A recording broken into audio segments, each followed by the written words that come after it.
各位看官，咱们今天不谈那凡尘俗事，要说个比较冷门的内容，探讨一下人生哲理。步入2024甲辰龙年，下元九运，九子离火大运之说，沸沸扬扬，这源头还得追溯到北宋奇人邵雍与其黄极经世。但咱今天另辟蹊径，聊的是他另一旷世奇作《渔樵问对》。先介绍一下这位非凡人物，邵雍，字尧夫，人称安乐先生，生于公元1012年，逝于1077年。他可是个学富五车，才高八斗的人物。他精通义理，儒道并蓄，既是理学大家，又是数学奇才，更兼诗人风范。他穷其一生，探寻天人合一之境界，欲将儒家之人心与道家之自然融汇一炉。幼时的邵雍便已遍览群书，四书五经无不涉猎，及至16岁，有幸拜入李之才门下，习得河图、洛书与伏羲八卦之秘。李之才师承何人呢？据史书记载，乃是大文学家穆修，而穆修的道术则源自终南山下的隐士重放。再往上追溯，重放的授业恩师便是那有着陆地神仙美誉的陈抟老祖了。如此一脉相承，邵雍实乃陈抟智慧的集大成者，深得其精髓。邵雍一生淡泊名利，虽有帝王2次召见，却以病推辞，不涉仕途，不迎商贾。他日观天象，夜察星移，对易经的领悟已达炉火纯青之境。在命理学与预测学领域，邵雍更是被尊为一代宗师。那神秘莫测的铁板神术、梅花易数，相传均出自他手。言归正传，咱们今日要探讨的乃是邵雍的另一部杰作《渔樵问对》。这部书借渔夫与樵夫之口，于青山绿水间论天地万物，探阴阳变化、人间伦理、社会百态，一问一答之间，将义理融入生活，将宇宙万物之道寓于平凡对话，旨在阐述天地之道存乎人心，万物之道显于人身，至妙之道藏于神明，世间万物尽在于此的深刻哲理。在这渔樵问答之中，渔夫成了道的化身，每一言每一语皆含天地之理，万物之情。诸位，您可曾想过，这世间最质朴的渔樵问答，竟能蕴含如此深邃的人生哲学？后面且听我细细道来，体会邵雍大师留给后人的智慧火花，感受那份超脱于世俗之外的淡然与深邃吧。话说那日，渔夫正在伊水河边垂钓，恰逢此时，一个樵夫路过，放下肩上的柴担，找了个大石头坐下，便跟渔夫搭话：老兄，这儿能钓到鱼吗？渔夫轻松回答：当然能。樵夫好奇地接着问：那如果不用鱼饵，光靠鱼钩能钓到吗？渔夫笑着摇了摇头：那就不太可能了。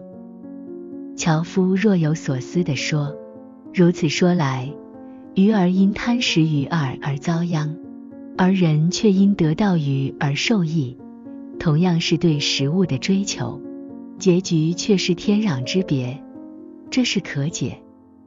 渔夫笑道：兄台，你打柴，我钓鱼，看似不同，但世间万物之理相通，让我试着跟你解释一下。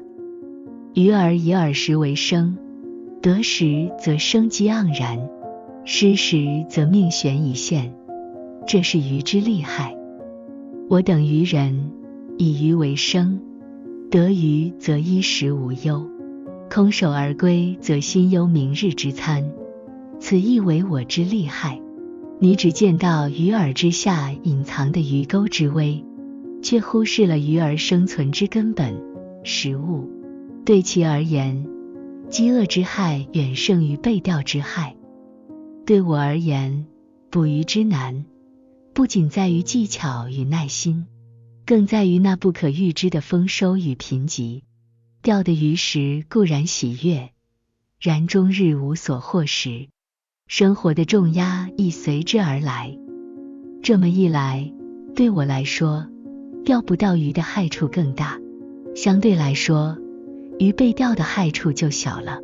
鱼以其一身供人食用，看似牺牲巨大，人则以自身劳力与智慧换取生存所需，两者皆承受着自然法则下的得与失。更何况，在广阔的大江大海里钓鱼，还有许多未知的风险呢。鱼在水中游，人在路上走，环境不同，但追求生存的利益是一样的。鱼因饵料受害，人可能因追逐财富受害，形式不同，但同样能引发贪念与危机。故而，无需在鱼与人之间划分界限，万物相依相存，本为一体。你之所言，触及事物之本，却未及其实用之妙。世间万事万物，皆有体有用，体为根本，用为变化，二者相辅相成，方显天地间万物运作之妙。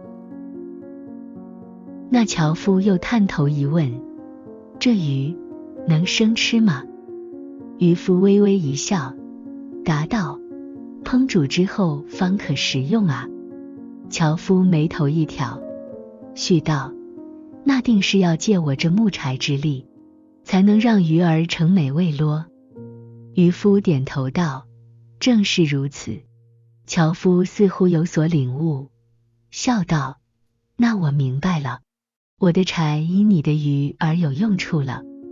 渔夫却摇了摇头，言道，你虽明白你的柴能煮我的鱼，但你却可曾想过，为何这木柴能煮鱼？用木柴煮鱼，众人皆知，然而世人却常忽视那真正起作用的，其实是火。若没有这熊熊之火，你的木柴就算堆积如山，亦不过朽木一堆，那又有何用处呢？樵夫闻言，心中一动，忙问，其中奥秘何在？愿闻其详。渔夫沉吟片刻，缓缓道，火生于动，水生于静，动静相生，水火相克，水火之间，生生不息。而草木则是火的载体，为火提供燃料，使其得以燃烧。用者乃火之功能，提者乃草木之本身。木虽受火焚，却成就了火之用。利与害是人的主观认识，提与用是事物的内在本质。这明与暗的转换，只有那洞悉世间真理的圣人方能领悟。就如我这鱼，若不用火烹煮，便只能任其腐臭，已无用处了，那又怎能填饱人的肚子，满足人的口腹之欲呢？